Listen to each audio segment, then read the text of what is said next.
Shock Monkey Radio is entertainment for adults, by adults, and the views and opinions expressed here do not reflect upon the sponsors or FXBG Public Radio. For additional information, please refer to the United States Bill of Rights. Stand warned.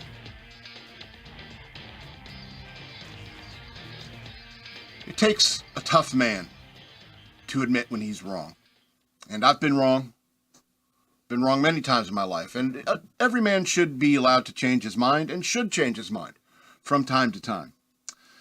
And in the past, I've said that the best chicken sandwich is at Popeyes. But I gotta come clean. I gotta tell you the truth. The truth is, on a whim, I went to Arby's and I got the chicken bacon Swiss. And it's got chicken, bacon, Swiss, lettuce, tomato. If you're into tomato, I'm not into tomato. But if you want it, you can get it. And it also has honey mustard on it. It's fish kiss. It's fish kiss. It's amazing. It's the best chicken sandwich I've had. And, you know, a man's got to be able to admit when he's wrong. All right? Anyway, welcome. I'm going to put my toys away. Welcome to Shock Monkey Radio. I'm your host, the Madman. I'd like to remind you that I have a Patreon. Patreon.com/shockmonkeyradio. Become a patron. I would appreciate that. Hashtag shockmonkeyradio on Cash App. You can also follow me on social media over here. Yeah, so Pollen's back. Sneezing again yesterday.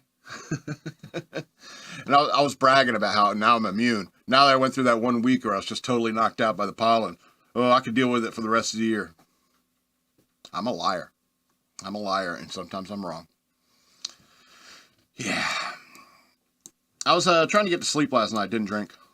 Trying to get to sleep last night. And I was thinking that I would rather have a ghost in my bedroom than a ghost in my kitchen. You know? And here's the thing. It's like when there's people in my kitchen, you know, they move things, you know, that irritates the hell out of me. And if there's a ghost that's doing it, you know, that's even worse. You can move things around in my bedroom all you want. I don't care about that. You can stand in the corner, breathe heavy, whatever you ghosts are up to. You know, you can move my stuff around the room. I won't care. I'll probably leave it where it is. You know, but when it comes to the kitchen, I don't want to be, where's the good spatula? Damn ghost moved the spatula again. You know? And I think at least every house has one ghost that rearranges like the Tupperware. You know, they know what you're cooking. Right, they see what you're cooking, they see what you used, and then how much you're going to need to store, and then it picks out like the best Tupperware size in your cabinet. It like takes the lid for that one, so you can't use it. That's what ghosts do. That's mostly what they do when they're not staring at us in the corner. So I'd rather have a kitchen ghost than, I'd rather have a bedroom ghost than a kitchen ghost. So just so you know, any of you ghosts out there who watch my channel, you know, just, you know, letting you know. You know, I bet ghosts are pretty pissed that like earpods came out, because all they do is they're like haunting people, and it's like the people can't see them.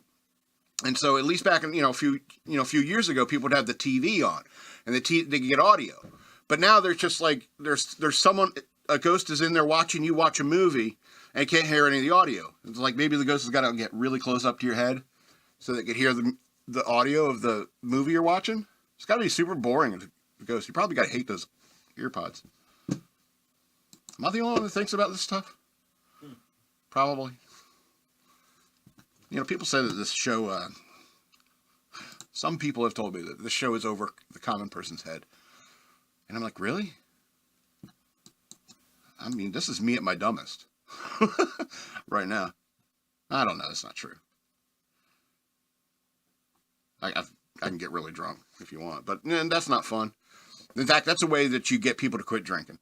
That's the advantage of having these smartphones everywhere. You know, if you have that friend who gets like blackout drunk frequently and it becomes a total dick, he's a real nice guy every other time, but sometimes he gets blackout drunk and becomes a real dick. You and all your friends need to video him when he's like that and then send it to him the next day. I think I have a problem, guys. Seriously, that's an advantage of the of all this technology at our fingertips. Did you get the pictures and stuff that I had? Yeah, which one you ready for? The compass rose. We're going to talk about a compass rose. I saw a guy with a tattoo of a compass rose. And I tried to find the coolest picture of a tattoo with a compass rose. And so I saw a guy. Yeah, this is the coolest tattoo of a compass rose that I could find on the internet. And the only reason it's cool is because of the fouled anchor. You know, you don't even need the compass rose. It's the fouled anchor I like. So, and people are always like, what do you mean fouled anchor? Fouled anchor, that's a fouled anchor. Don't you understand that? Anyway. And so I was looking at this guy with a compass rose on his arm, you know, it like this one, you know, on his arm. It's like, that is like an extra useless tattoo. You probably know how I feel about tattoos. I think they're pretty much stupid anyway, but a compass rose is supposed to be a reference point. And if it's on your arm, it's constantly moving and therefore not a reference point at all. Simply a piece of art, arguably. All right. And, I'm sorry, it's like some things are made for a purpose, and a compass rose was made for a purpose. You know, you might as well just get a clock stuck at 12:34 p.m. on your arm. Or better yet, I was thinking of this. This would be an even better tattoo. If you're going to get something useless, like a reference point that has no reference, you know, you can get like an alarm clock on your shoulder up here that has 12 on it. Then right below it, you have another alarm clock that it's blank. And you have an alarm clock right below that says 12 on it. Another clip below that's blank. Another one's 12. Another one's blank. And all the way down your arm. The blinking 12 clock. That would make, number one, it'd make more sense. Because, you know, that clock is traveling through time. Doesn't know what time is. You know? That makes more sense than putting a compass rose on your arm. All right? It's never going to be, you know, it's very rarely going to be north. When it comes to degrees, I guess it's 1 out of 360 that the compass is ever correct. It's probably times 360. 360 times 360 because you could rotate your arm too. You see what I'm saying? Or am I the only one that thinks about this kind of stuff? All right, if you have a compass rose like here on your body, at least you could say it's pointed. If north is pointed up, then that's technically correct. See, that doesn't bother me. now I'm not mad anymore. So, no, what I mean is like if EK just had to fix the picture. Oh, there's no rant here now. No. But if it pointed up, you know, at least that kind of makes sense from a cartography standpoint. But, you know, there's no map on your body to correspond with it. It's what's that? What was that show that had the guy had a tattoo of the prison on his body? This bothers me for so many reasons because now that I see it straightened like this. Yeah. I also have to see it like this. What? Like, because now the anchor is straight. That's what I mean. And now the compass is way off. Seriously, does anyone think about this stuff? This stuff angers me. Listen, Chief. All right, this is like a tattoo my chief petty officer would have had. All right, and I would say, listen, Chief, don't take this personally. All right, but I just don't understand the compass rose. I don't get it. The anchor's cool. I like that. I mean, in Chief, it probably should be a gold one. You know, you can get a star above it. You know, make rank. So I don't know. I don't know why it bugs me so much. You know, even if you had that tattoo of the north is straight up, west and east is just ifs. You know, I don't know. I guess the point is that you don't put a tattoo on you. I mean, where am I going? Or maybe like north is like straight through this way. It's like, oh, so which way am I going? I want to go north, right? That's top. That's up. Am I missing something? I don't have tattoo ink in my bloodstream, and I'm not an addict. So I put anything on you as long as you get ink on you, man. You know what I mean? Don't take it personally if you have tattoos. If you have a compass rose tattoo, don't take it personally.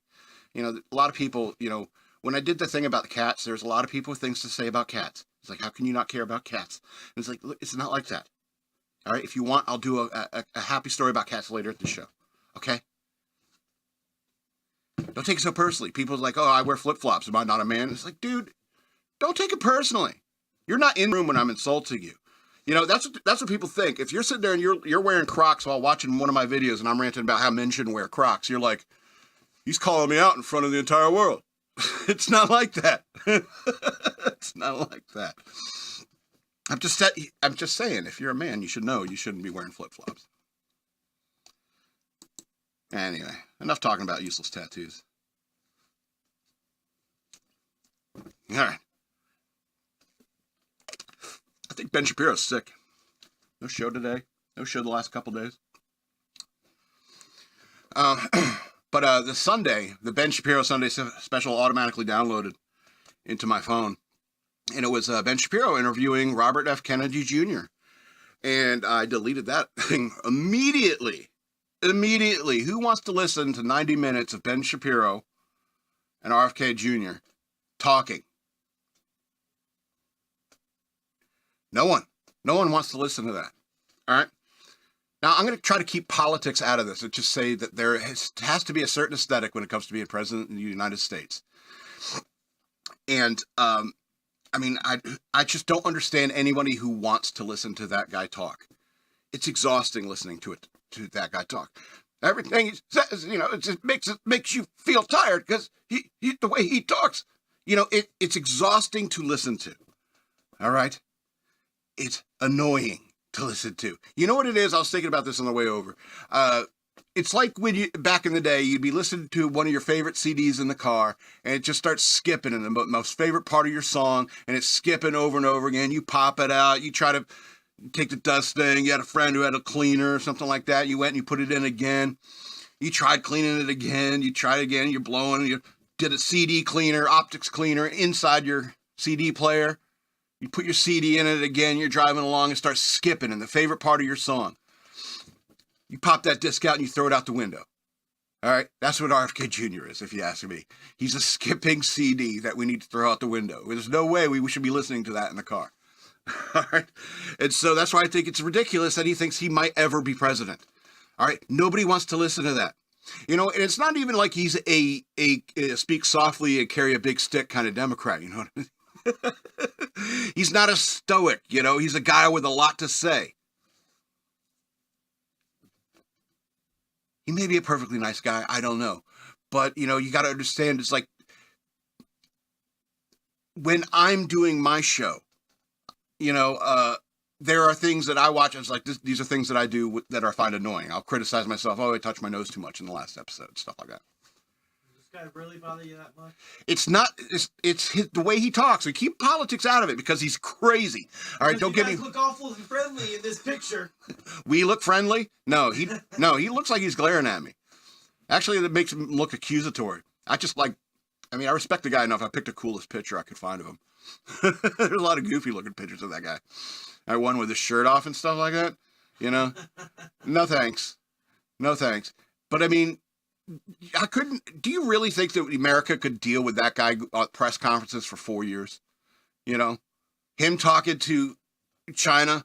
You got to understand, we're going to try to take a hard line against China. Can you take that guy seriously? Can you take any threats from him seriously? I understand it's some sort of possibly inbred condition in your family, because I heard another member of your family talking the same way. All right. So, I mean, you got some big brass balls you think you're going to be president of the United States. All right? Because there's got to be an aesthetic level, you know, to the presidency of the United States. If you're going to be hearing sound bites from this guy for the next 4 years, you're going to think your radio is skipping. He sounds like a skipping CD. I don't know. You don't even need to bring his politics into it, but he is crazy. You know, he's a raging leftist. Don't get it twist, as some people might say. Go ahead, we lock up? No. Okay. Thought, there's a picture at the end, number 14. If you want to. I've already got to see that. Oh, good. So somebody said, hey, madman, good luck sleeping. And he sent me a link to this Wikipedia article called Kelpie. A Kelpie, or water Kelpie, is a shape-shifting spirit inhabiting lochs in Irish and Scottish folklore. It is usually described as a gray or white horse-like creature able to adopt human form. And accounts state that the Kelpie retains its hooves when appearing as human, leading to its association with the Christian idea of Satan, is alluded to by Robert Burns in his 1786 poem Address to the Devil. Jesus. Ooh. Okay. Almost every sizable body of water in Scotland has an associated Kelpie story. Oh, but like one Loch Ness. But most extensively reported is that of Loch Ness. Oh, I had to mention it. Kelpie has counterparts all throughout the world, such as dramatic Nixie, the Win-Win of Central America, and Australian Bunyip. Oh, so they're all on every continent, are they? That's wonderful. That's wonderful. You know what? You know, I appreciate you trying to scare me, but, you know, I'm having a hard time concentrating. Looking at the... Thank you. All right, so the word for the etymology of the word is uncertain, but it's derived from Gaelic kalpa or calapeach, meaning heifer or colt. First recorded use of the term to describe the mythical creature, spelled Kaelpie. Appears in manuscript of Ode to William Collins, composed sometime before 1759, and reproduced in the Transactions of the Royal Society of Edinburgh in 1788. So I can assume, like before the Industrial Revolution, we killed all these things out, right? They're probably gone, right? They don't exist, right? Common attributes. Let's see what kind of superpowers recorded through the folklore. Where they got it? Okay, commentators disagreed about its aquatic habitat. Oh, okay, so it could live underwater, maybe. It's a Celtic lochside dwelling water horse. Inhabit the streams, later bodies of water, lochs, and so forth. British Islands, blah, blah, blah. It's just a bunch of Gaelic stuff and weird British words. Shape-shifting. Oh, good. We got headings here. Shape-shifting. Wonderful. Yeah, they turn into human. Retain their hooves, apparently. So that means, like, they could try to seduce us. You know. Anyway. So, could you imagine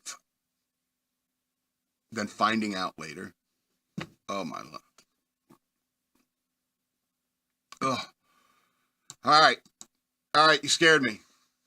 You scared me. Well done. Well done, sir.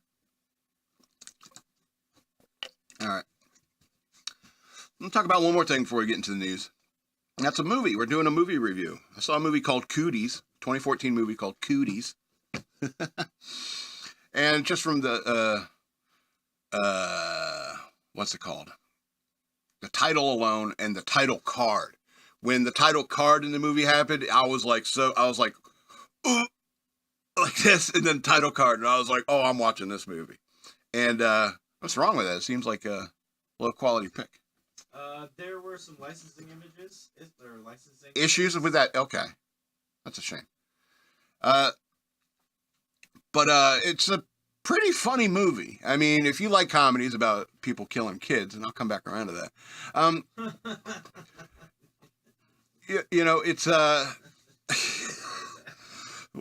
Why are you laughing? What? It's just the way that you said that. Well, I mean, it's kind of interesting. It's like basically the plot is like there's this tainted chicken tenders coming from this factory, and he gets into school, and so like the kid, one of the kids eats the chicken tenders and becomes like a zombie, a kid zombie, and the kid zombie starts biting other kids and stuff like that. More and more kid zombies, right? But the story kind of focuses on the substitute teacher, which is Elijah Wood. He's playing this substitute teacher. He's a writer who hasn't written anything, and I kind of like that. I kind of like that character immediately. All right, he's a substitute teacher, and he comes to the school. He meets this assistant principal, and the assistant principal is like this real hippie guy, and you're just like, oh yeah, this is a school, right? And it's great. There's a bunch of real funny comedy bits just leading into, like, the first act was just amazing. The rest of it kind of plateaued out, but the first act was just hilarious and amazing. And there's plenty of great jokes I don't want to ruin and so forth. And Rainn Wilson plays like the PE teacher, and he's the jock of the group and so forth. And it's one of those comedy horror movies where like these kids all start turning into zombies, and the next thing you know, the teachers are like trying to stay alive with the few kids who haven't been turned, you know, and trying to, you know, avoid being turned themselves and fighting off these kids. And plenty of funny laughs. You know, if you can handle, you know, the fact that there's a lot of like bashing kids off kind of OC, a little off camera, you know? And that was kind of what bugged me about this movie, is like, because Gavin McInnes has a segment called War on Kids, and he points to stuff like this and says, it's like, yeah, it's funny because like all these teachers get together in this movie, and it's like as soon as they realize like what is actually happening, like the kids are zombies and they're eating each other and they want to eat us. It's like the facade immediately breaks, and they all reveal they hate each other, you know, and more importantly that they hate kids. All right. And so I thought that was incredibly interesting, and it kind of, I don't know, maybe ruined the second half of the movie for me, because there was a lot of Rainn Wilson bashing kids kind of thing, you know, and you say, oh, it's a character and stuff like that. It's like, yeah, but why does Hollywood want to make a movie about having violent, you know, people being violent to kids? I understand it's kind of funny. You know, I understand that Always Sunny in Philadelphia did it, and it was funny when they did it. But it is something that you see, you know, in modern entertainment Hollywood, where, you know, just it was particularly the teachers revealing that they hated the children, you know, and that kind of what bugged me the most. And it just, it kind of also makes sense if you think about it. If you think teachers hate children, you know, and I'm just spitballing here, but I don't think you should like hate children too much or hate children or like children too much. You know, you should be like somewhere in the middle when it comes to dealing with kids. You got to hate them a little bit and like them a little bit in order to like teach them effectively. If you like them too much, that's a problem. If you hate them too much, that's a problem.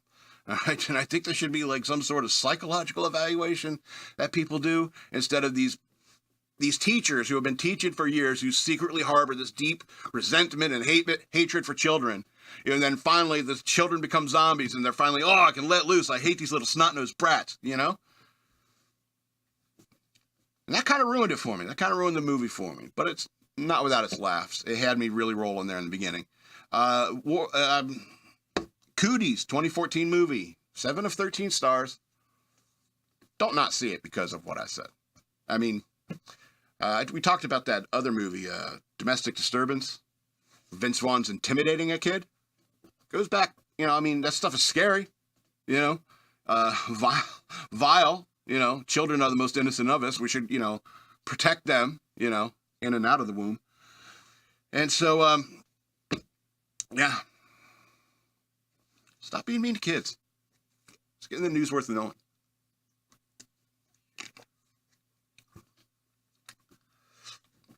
Be mean to kids in their faces, to their faces. That's what you gotta do. Be a man. Be mean to a kid to their face. Imagine you're insulting like a 4-year-old. Be a man, say that to my face. Like over the phone. Like you're talking to your niece on the phone. He's like, oh, my niece is a loser. And she's like, come say that to my face. I'll fight you. All right, let's get a little serious about, because there's a lot of serious stuff that's been going on. Ah, hell. I opened that twice. All right. NYPD crushes anti-American mob on NYC campuses as mayor blasts despicable school environment. New York Mayor Eric Adams lauded the NYPD on Wednesday after officers swept through anti-American and anti-Israel mobs at 2 major college campuses overnight, locking up hundreds of agitators. He then ripped into the despicable academic environment that allowed the groups to fester. He singled out an incident when NYPD officers tore down a Palestinian flag that protesters had raised in place of the Stars and Stripes, praising officers for putting their lives on the line and noting his own uncle had died defending American values. So that's cool. It was like when they tried to raise the Palestinian flag above the American flag. Yeah. Yeah, I'd want to bash some protesters too. Quote, my uncle died defending this country, and these men and women put their lives on the line, and it's despicable that schools will allow another country's flag to fly in our country. Adams, a former NYPD captain, told reporters, kept on saying, so blame me for being proud to be an American, and I thank Commissioner Doherty for putting that flag back up. We're not surrendering our way of life to anyone. New York City's law enforcement leaders delivered an update Wednesday morning, hours after sweeping through the historic Hamilton Hall at Columbia University and clearing out a group of anti-Israel agitators who had occupied the building as part of their ongoing demonstrations. Adams warned that the global movement to radicalize young people, quote unquote, is being led by individuals who are not affiliated with the university, but nevertheless recruited students to create chaos. There's movement to radicalize young people, and I'm not going to wait until it's done and all of a sudden acknowledge the existence of it, he told reporters Wednesday morning. This is a global problem that the young are being influenced by those who are professionals at radicalizing our children. I'm not going to allow that to happen, as mayor of the city of New York. You know who's best at radicalizing children? Extremist Muslims. I was going to say teenage turtles. Teenage turtles? You mean like rats who enslave turtles?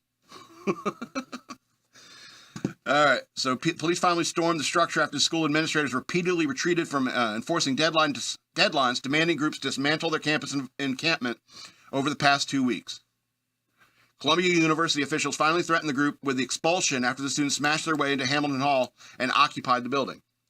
There's nothing peaceful about barricading buildings, destroying property, or dismantling security cameras, Adams said. His remarks came after university officials finally asked police for support as campus demonstrations grew increasingly unruly. This may be the most memorable moment in mayoralty. That's a stupid word. That has thus far not been very memorable, said Paul Morrow, former NYPD inspector, who warned that the bravado may be a way to soften the consequences for students involved in the chaos. I want to see the numbers. They're not all outside agitators. New York looked good in the way it was handled by the NYPD. Now there's some meme developing that these are just kids led astray, and it's going to be an excuse for them to go soft on these kids. These are not children. These are adults in one of the prestigious institutions in the country and our future leaders. No, they're not. They do stuff like this. They're not going to be our leaders. Or that's what you should do as like law enforcement. Students occupying the building faced expulsion. School spokesman Ben Chang declared in bold letters in a statement on Tuesday afternoon. The blunt warning came about 12 hours after the photos showed a mob of masked and keffiyeh-clad demonstrators broke into the building, barricaded the doors, and took it over. Work at the university cannot endlessly be interrupted by protesters who violate the rules. Continuing to do so will be met with clear consequences. Protesters have chosen to escalate to an untenable situation, vandalizing property, breaking doors and windows, and blockading entrances. And we're following through with the consequences we outlined yesterday. Yeah, so it looks like the tide is turning back. Law and order is, even Eric Adams is saying, is like, these are people are being radicalized. He's a very left-wing guy. But, I think people are starting to see this is out of control. It's like, we need to spank these kids. And the whole idea of spare the rod, spoil the child. Yeah, this is why. I don't know how many of these kids were spanked when they were growing up, or really had to face law enforcement. You see those body cam videos of some 18-year-old getting pulled over. First thing, I call my dad. I'm gonna call my dad. He'll straighten everything out. Call my dad. They never really have to deal with any like real conflict of their own or real problems on their own. They're naive and easily swayed, and that's what he's saying. Is like there are elements within our universities, and this has been true for a very long time. All right, there are elements that, are foreign agents in our university system who try to subvert the minds of our young people. All right? And the next thing you know, all that the colleges are teaching is how to be protesters. That's all they're teaching. These people get a degree, they come out, they can't get a job because they have no real skills. I had a guy tell me, he's like, there's so few of them that have any like verbal ability. Here I am bragging. It just makes me wonder. It's like, is that why I get so few views on my channel? Is it because it's just those kids, they can't handle this kind of verbal interaction. This sort of discourse, this level of intellectual thought and speech. It's like, how does he even get those words from his brain out to his mouth? I've been texting too much. Anyway. So maybe the tide's turning. We can go on to the next story. Alrighty. Yeah, get all Batman with it, guys. Get all Batman with it. So the NYPD shares a glimpse into a raid about removing the anti-Israel agitators from Columbia's Hamilton Hall. It's kind of an extension. They released footage. New York NYPD released footage Tuesday night of its raid inside Columbia University building after given permission to take it back from anti-Israel agitators. Hamilton Hall, which was overtaken late Monday night, was cleared at around 11 p.m. on Tuesday after a nearly 2-hour operation by NYPD officers, most of whom were in riot gear. The encampment on campus was also cleared of agitators. Only their tents remained when the raid was over. Officers moved in on the occupied building at 9 p.m. Tuesday after leadership at Columbia requested their assistance. Quote, at Columbia has requested our assistance to take back their campus, which has seen disturbing acts of violence, forms of intimidation, and destruction of property. NYPD Deputy Commissioner Kaz Doherty posted on X. The footage from the raid showed officers climbing ladders and enter Hamilton Hall through second-floor windows. Once inside the building, short video clips released of the NYPD showed officers moving chairs that were barricading doors and breaking into rooms that were locked. At NYPD, news is dispersing unlawful encampment and persons barricaded inside university buildings and restoring order. Doherty continued on X. So as this was going on, apparently she's live tweeting it. All right. We are in constant communication with our university officials. Our priority is and always will be public safety for all. Fox News confirmed the NYPD used at least 4 distraction devices, quote unquote, which are typically light sound devices like flashbangs or a powder charge in a canister to clear the agitators out of Hamilton Hall. Tear gas was not used, despite local reports. So do you think there's like one guy in there that's like, yeah, they use tear gas? It's like, no. Those are flashbangs. No, I'm pretty sure it's tear gas. Anyway, the arrest total is not available Tuesday night. Police said there was no violence during the raid and there are no injuries reported. Thank God. You know, I want law and order. I want these kids to be punished. But hopefully law and order returns with a minimal amount of people being hurt or killed, God forbid, you know. And unfortunately, it's like there may be some growing pains. There's going to be people that are going to be hurt and going to be killed as law and order comes back in. Please be coming back. This is insanity. So a letter from the university Tuesday night defended its decision to call the NYPD for backup and regaining control of Hamilton Hall. In the letter posted on X by Doherty, Columbia said the building has taken over after someone hid inside it until after it was closed for the purpose of occupying the building. That person then let other people inside. Yeah, that's criminal behavior. They should be expelled and arrested. We believe that while the group broke into the building and involving students, it is led by individuals who are not affiliated with the university. The individuals who have occupied Hamilton Hall have vandalized university property in the trespassing. The letter read in the part. Columbia said due to serious safety concerns, they were left no choice other than to seek help with the NYPD after the building was occupied. The escalating violence of anti-Israel agitators at Columbia prompted the university to request past 2 days. 2 days, 2 days past graduation. So they're supposed to be having like graduation and stuff. Man, it's almost over for you. Yeah. Semester's almost over. Awesome. Yeah, and you're ruining graduation. Just get our paperwork and go. I don't want to be here around you people anymore. You know, that's what your attitude should be. You know, and as soon as you get in your way of the other students, I mean, you're screwing up. You're screwing up. All right, let's go to this. I haven't been following baseball at all. So there are punches thrown and a benches clearing melee between Brewers and Rays. And this is one of the most disappointing. I'm sorry I haven't been following baseball, but this is disappointing. Punches were thrown in Tuesday's Brewers Rays game, resulting in benches clearing. Tampa Bay's Jose Siri grounded out easily to second base and jogged it out to first base, like he should. However, when he eventually touched first base, Milwaukee pitcher Abner Uribe had something to say. The two exchanged pleasantries, which at first seemed calm. Then an umpire held Siri back, and as the Brewers' first baseman Rhys Hoskins ran over. By the way, it's a great name. Rhys Hoskins. That's an awesome name. After he ran over, Uribe threw a right jab at Siri. Siri returned, throwing overhand punches with both fists, while Uribe attempted to throw a couple more after Hoskins pushed Siri out of the way. The two were the only ones throwing any punches, and they're separated from right after that. And that's the story. Hoskins, though, had been held back with getting up close to Siri after he was taken away from Uribe. So Hoskins was close to being involved as well. Animosity between Siri and the Brewers have been building all night, starting when they took a long look at his solo home run off of Freddie Peralta in the third. Pitchers are so sensitive about that. Okay, I don't have to run as fast.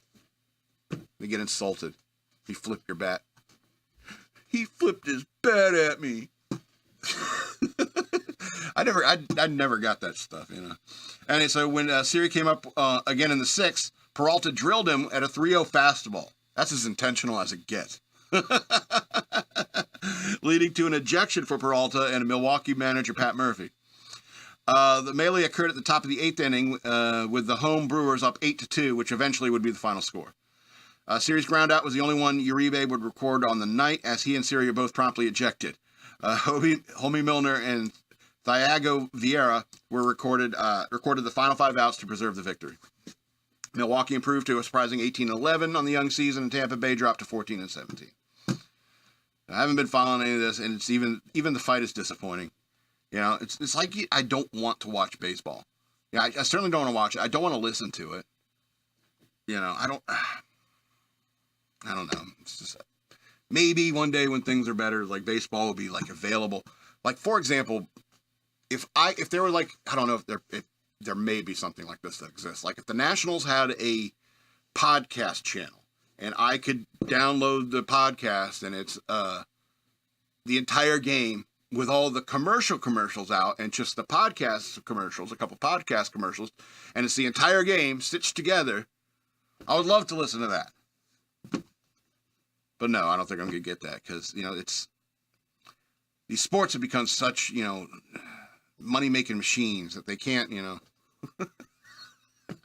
I don't know where to begin. Anyway, I missed a fight in the MLB. It was nothing like that Bryce Harper fight. A lot more punches thrown. And when it comes to like clearing the benches, you know, this kind of obligatory thing. Oh, they're throwing, and like by the time they see it in the bullpen, the guys in the bullpen they say, "Oh, he threw a punch," and so by the time they get all the way out from the from the bullpen out to where it's happening, it's already all over. But they got to do it. You know, you look out for your teammates. Anyway, I don't think baseball should become like hockey. Anyway. So, let's go over to the left coast for a second and talk about things in a little different, kind of on the same topic, but a little bit different bent, something that's going on at UCLA. So, UCLA falls to anarchy after counter-protesters confront anti-Israeli encampment. Horrific acts of violence. Anarchy broke out overnight at the University of California, Los Angeles, after anti-Israel protesters escalated into a clash. Protests escalated into a clash between opposing groups. Police wearing face shields and riot gear ultimately called to the scene to restore order. Photos and videos online captured a glimpse of the chaos as they showed people throwing chairs, using sticks and weapons to beat each other, and shoving and kicking one another. Firecrackers were also tossed into groups of people, and pepper spray was deployed at various times. Quote, horrific acts of violence occurred at the encampment tonight, and we immediately called law enforcement for mutual aid support. Mario Sacco, senior UCLA official, told the campus newspaper, The Daily Bruin. The unrest was allowed to continue for at least 2 hours before law enforcement officers arrived on the scene. 2 hours in a scrum. Oh, man. In a melee. What's another word for a kerfuffle? Let's see if I can do more synonyms. A fray. Fracas. What's another word? Something with an S. There's a one with an S. Scuffle. Did I do scuffle? Anyway. The unrest was allowed to continue for at least 2 hours. Yeah, okay. The chaotic scenes started around 11 p.m. Tuesday evening when pro-Palestinian and pro-Israeli groups collided with yellings and chants. The situation quickly escalated. Police did not immediately confront those causing the campus chaos until the Los Angeles Police Department arrived on campus just before 2 a.m. local time. Wow. Los Angeles Mayor Karen Bass called the violence inexcusable and said the LAPD was on UCLA campus to settle a dispute between the protesters and counter-protesters. The The violence unfolding this evening at UCLA is absolutely abhorrent and inexcusable. She wrote on X, 1:47 a.m. local time. LAPD has arrived on campus. Fox Los Angeles confirmed seeing officers at the campus at 1:59 a.m. Just before 5 a.m., LAPD confirmed on X that officers were called to the campus by the university. Quote, at the request of the UCLA, due to multiple acts of violence within the large encampment on their campuses, the LAPD is responding to assist UCLA PD and other law enforcement agencies to restore order and maintain public safety. The Associated Press reported the officers were wearing riot gear. Los Angeles County Councilwoman Katie Yaroslavsky spoke out against the violent demonstrations taking place at UCLA. She represents Los Angeles City Council District 5, and the clashes were, quote, out of control and the campus was no longer safe. Everyone has a right to free speech and protest, but the situation at UCLA's campus is out of control and no longer safe. I'm grateful to LAPD and Mayor Bass for stepping in to ensure the safety of everyone on campus, she wrote on Twitter. UCLA's Strategic Communications Office issued a statement similarly describing the campus riots as horrific. Horrific acts of violence occurred at the encampment last night, and we immediately called law enforcement for mutual aid and support. Fire department and medical personnel are on the scene. We are sickened by the senseless violence, and it must end. Yeah. And a bunch of people saying, oh, it was terrible. People were hurt. And yes, that is terrible that people were hurt. But I mean, it's like, they didn't do this at the Black Lives Matter riots, and even UCLA is not even like saying that the police are coming down there to start arresting people. They're just trying to settle the dispute.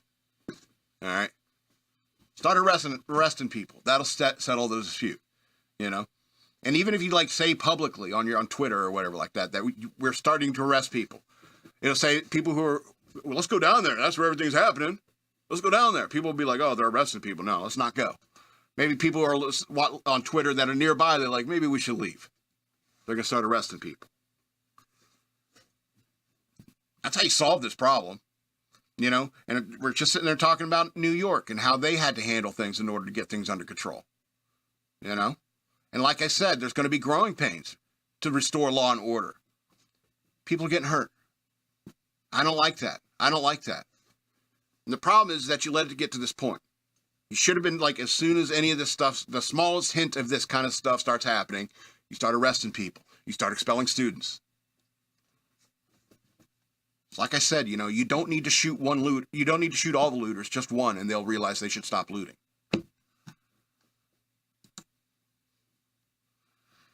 Anyway, let's get into 2 happier stories, and then we'll get out of here for the week. So I need to up my dating game. Texas Bachelor, 70 years old, is looking for love. He pays $400 a week for a billboard sign about enjoying karaoke. So, yeah, as soon as you guys start sending me $400 a week, Patron, maybe I'll get me a billboard. So a Texas man is searching for love and has taken his search on the road. Al Gilberti, 70s, is from Sweetwater, Texas, and dedicated to finding a special someone. He describes himself as a lonely male who is seeking a female marriage-minded person. According to the billboard sign, he pays for it in the West Texas town. The billboard, 20 feet high, includes an image of Gilberti and a call-out for anyone looking for love and who enjoys karaoke too. The $400 a week sign says, lonely male can relocate Sweetwater. Seeks female marriage-minded. Enjoy karaoke. In the first 2 weeks since it was installed, Gilberti told the Southwest SWNS that he's had over 400 calls and 50 emails. Now you cancel the sign, right? That's 450 leads you can follow up on. Right? You don't leave it up. Anyway, there's enough. 450 leads, that's enough for anybody. It's been more inquiries from people looking to gain something from me. Oh, they think you're famous now. Ew, what kind of people? Anyway. It reminds me of the plot of a movie. Yeah? Plot of a movie? Which movie? Beverly Hillbillies. Oh, the Beverly Hillbillies? It's been more inquiries from people who are looking to gain something from me. which I get. I'd probably do the same. What? Okay, well, maybe you deserve those people. People are inquiring, thinking I was someone rich to help them pay their bills, he said. The divorced dad of one said that many people are looking to take his money, something he said he's not interested in entertaining.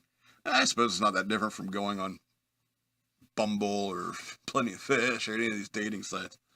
Yeah, there's a bunch of people trying to get your money. It's usually a chick with Asian pictures. Yeah, I live next door to you, and I have all these pictures of me in China. Originally from Burlington, Vermont, Gilberti is a former band promoter. He says his non-negotiables are loyalty, honesty, and sincerity. Quote, I just want someone loyal. I want someone honest about themselves and someone who's sincere that it's going to be coming to something that I really want to be in. It's going to be coming into something they really want to be in. They talk funny in Texas, I guess. Gilberti said that he is also looking for someone with a slim build, but otherwise doesn't have a preference about looks. Me too, buddy. I don't care. You don't understand. It's like, if you're thin, you have long hair, and you wear a dress every now and then. Doesn't matter what you look like, ladies. Somebody's going to be wanting to get with you. Even if I went to Europe, he even said he would go to Europe if that meant he could find the one. But why would you? So that's why you called the news people? You're like, I kind of want a French girl, but I can't afford a billboard in France. I'll get a billboard here for $400 a week, and I'll tell the news people about it, and they'll put it on the internet, and the internet will tell the girls in France about me. As for what he brings to the table, he told the SWNS that he's a good listener and open-minded. I can offer someone that's going to listen. Texas man who's been single since 2015. He said he is on a retirement income, doesn't look to be 70 years old, even noting that his last relationship was someone 26 years younger than him. He noted that a lot of seniors are closed-minded, but he is not. He also said he's prepared to move anywhere within the U.S. to find the one. He's also willing to go over to the U.K. if it's the right person. All depends on the person. As long as I'm not going to stump the money up and then have to leave. He also told the news service that he's looking for someone looking for fame with his billboard listing. I guess you got it, a little bit of it. Fox News Digital reach out for comments and updates. Anyway. So yeah, I wish I had $400 to waste on. Seriously though, I was like, that's 450 leads. Say like 430 of them are gold diggers and people trying to get as famous as you, that famous. It's like the girl who married, what's his name? Gary Coleman. You know the story about that? About Gary Coleman's death? Woo! Yeah. Anyway, that's interesting. You should look into that. Look into that story. All right, let's, one last story before we get out of here. I told you I'd talk about cats. I told you I'd talk about cat. I told you I'd talk about cat. I thought I told you about cat. What was that from? Was that from Secret of Nim? The bird that was allergic to cats? Okay. Jeez, I have a child's mind. Utah cat accidentally shipped in an Amazon return box. Found 650 miles from home by a warehouse worker. One cat lover has an Amazon warehouse worker to thank for helping reunite her with her furry friend. Carrie Clark is a mom of two from Salt Lake City, Utah, who recently lost her beloved cat named Galena. Clark shared on social media with others that her cat disappeared on Wednesday, April 10th from their home. We searched every nook and cranny in our home, neighborhoods surrounding us for a week, she posted on Facebook. With no luck, Clark said she was feeling defeated a week after Galena went missing.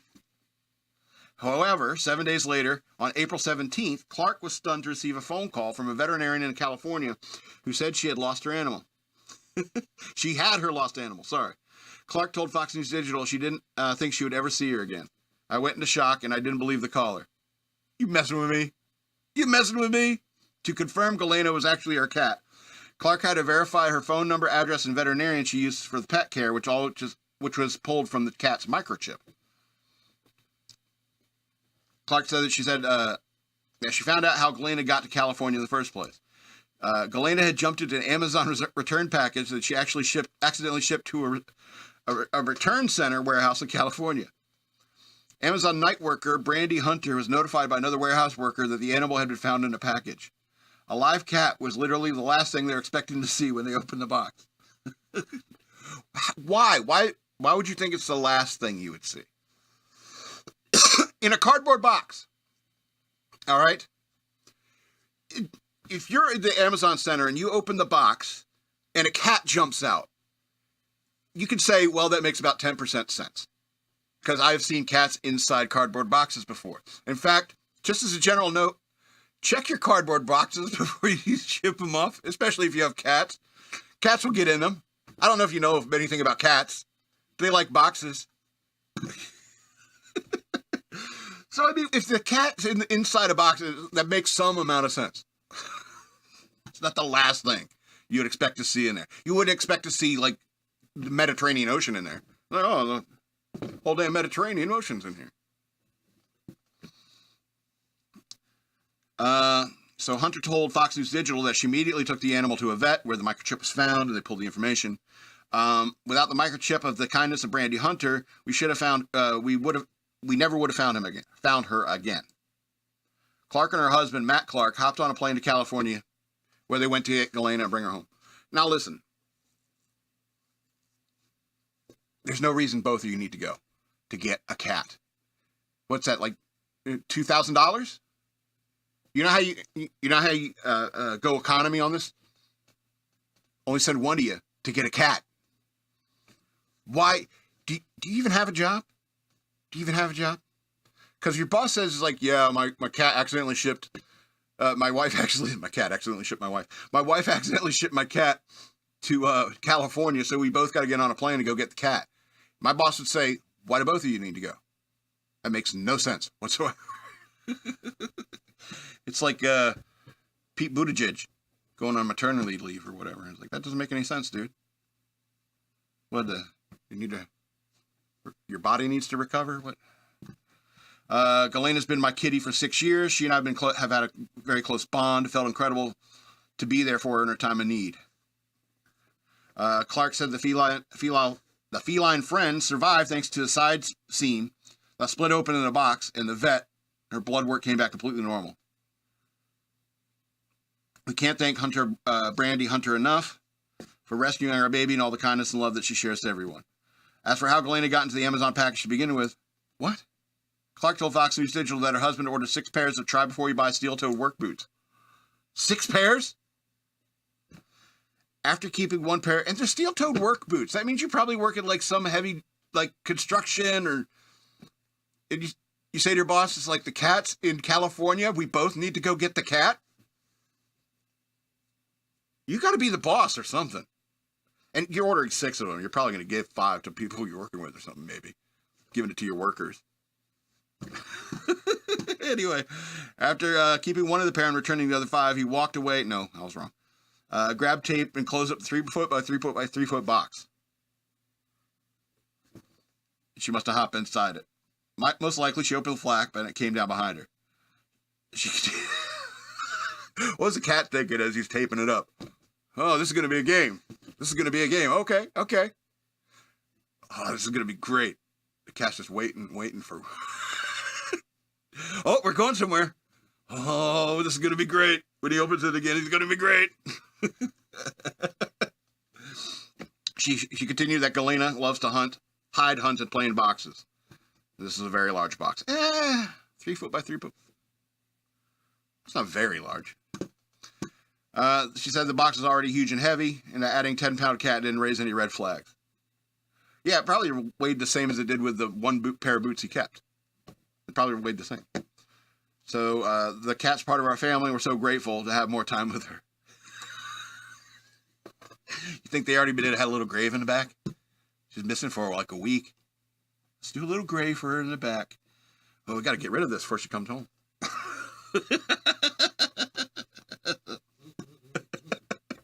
Because the cat will understand what a grave is. Doesn't even seem to understand boxes. Anyway, I want to remind you again, yet another time, that I have a Patreon. Go to patreon.com/shockmonkeyradio. Become a member today.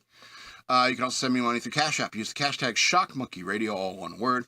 You can also follow me on social media, at Denalitsaw, that's the word wasteland, spelled backwards, on Twitter, Shockmonkey Radio Redux on Facebook, and at SLRobbins13 on Instagram. This has been Shock Monkey Radio. I'm the Madman, and I love you.